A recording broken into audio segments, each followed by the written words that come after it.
Persoalan ijazah Jokowi yang terus berlarut-larut menjadi polemik publik memiliki beberapa faktor yang saling berkaitan, baik dari sisi hukum, politik, maupun sosial. Berikut ini beberapa alasan mengapa isu ini terus berlanjut. Kurangnya kepuasan dari pihak penggugat, motif politik, kurangnya pemahaman publik tentang prosedur pendidikan, penyebaran informasi tidak terverifikasi, proses hukum yang berlarut-larut, dan kurangnya finalisasi publik oleh lembaga resmi. Masyarakat diberikan contoh tindakan yang dilakukan Jokowi agar anaknya dan mantunya dapat menjadi wakil presiden, gubernur, dan ketua partai. Semua elemen masyarakat bergerak marah terhadap kepongan Jokowi, negara dikangkangin oleh dia, walaupun seolah-olah demokrasi yang dijalankan. Yang pertama, kurangnya kepuasan dari pihak penggugat. Meskipun pihak universitas, UGM dan UNS, serta instansi pemerintah sudah memberikan klarifikasi bahwa ijazah Jokowi sah dan valid, beberapa pihak masih meragukannya. Mereka menilai bukti yang diberikan belum cukup atau tidak sesuai dengan ekspektasi mereka. Kedua, motif politik. Karena Jokowi adalah tokoh politik penting dan menjabat sebagai presiden RI selama 2 periode, isu ini kerap dikaitkan dengan agenda politik tertentu. Beberapa pihak mungkin menggunakan isu ini sebagai upaya untuk mendelegitimasi kekuasaannya atau pengaruh politiknya. Yang ketiga, kurangnya pemahaman publik tentang prosedur pendidikan.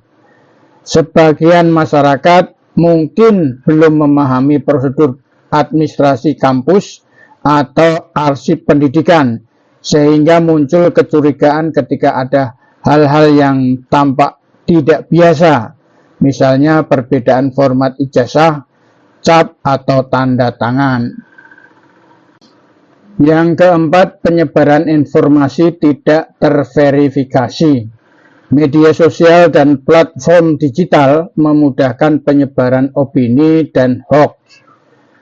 Sekali muncul narasi yang menyebut ijazah palsu, hal tersebut dengan cepat menyebar dan menimbulkan kebingungan publik meskipun sudah ada klarifikasi resmi.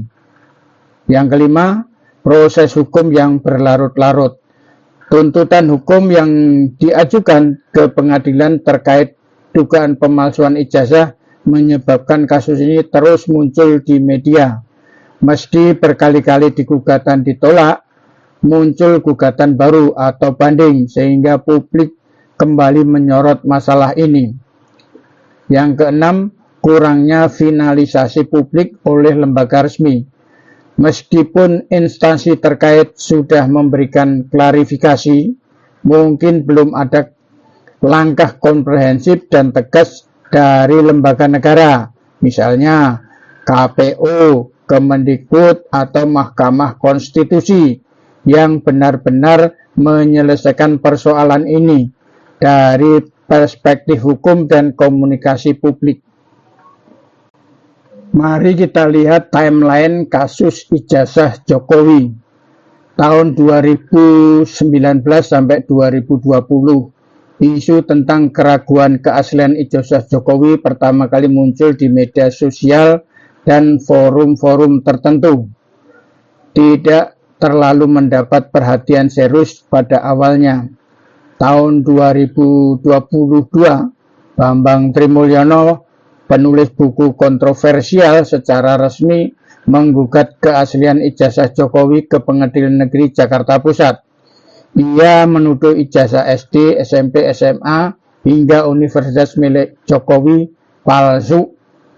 Pengadilan akhirnya menolak gugatan tersebut dengan alasan tidak berdasar. Tahun 2022 sampai 2023, isu tetap ramai di media sosial. Beberapa tokoh publik dan pengacara ikut bersuara. UGM dan UNS, tempat Jokowi menempuh pendidikan, memberikan klarifikasi bahwa Presiden Joko Widodo adalah alumni mereka. Data, dokumen, dan ijazahnya asli dan sah. Tahun 2023, gugatan serupa kembali diajukan oleh pihak lain dengan format dan argumen yang hampir sama. Kembali ditolak oleh pengadilan. Presiden Jokowi menanggapi singkat, "Ya, dicek saja ke UGM, ke sekolah saya." Tahun 2024 sampai 2025, isu muncul kembali menjelang pemilu dan pergantian presiden. Masih ada pihak yang mendorong pembuktian ulang meskipun tidak ada bukti yang diterima pengadilan. Argumentasi kedua belah pihak. Pihak penggugat atau anti Jokowi. Yang pertama, ijazah berbeda format. Mereka menyoroti perbedaan cap, tanda tangan, atau bentuk ijazah Jokowi dibandingkan ijazah seangkatan. Yang kedua, tidak ada teman sekelas yang muncul. Mereka berargumen bahwa tidak banyak bukti dari teman kuliah atau sekelas yang secara terbuka membenarkan masa studi Jokowi. Yang ketiga, kecurigaan politik, menilai bahwa ada perlindungan sistemik terhadap informasi pendidikan presiden. Pihak pembela, yaitu Jokowi dan instansi pendidikan. Yang pertama, klarifikasi resmi dari UGM dan UNS. Pihak kampus menyatakan Jokowi adalah alumni resmi dengan dokumen lengkap. Yang kedua, data administratif tersedia, termasuk skripsi, NIM, arsip, sidang sarjana, hingga foto angkatan dan buku tahunan.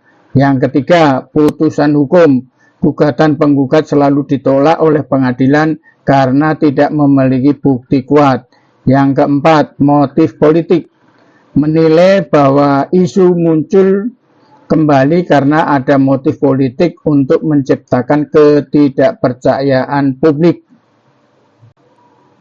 Agar tidak berlarut-larut tentang masalah ijazah Jokowi ini, sebaiknya hal mudah yang dapat ditempuh adalah Jokowi mau memperlihatkan ijazah aslinya.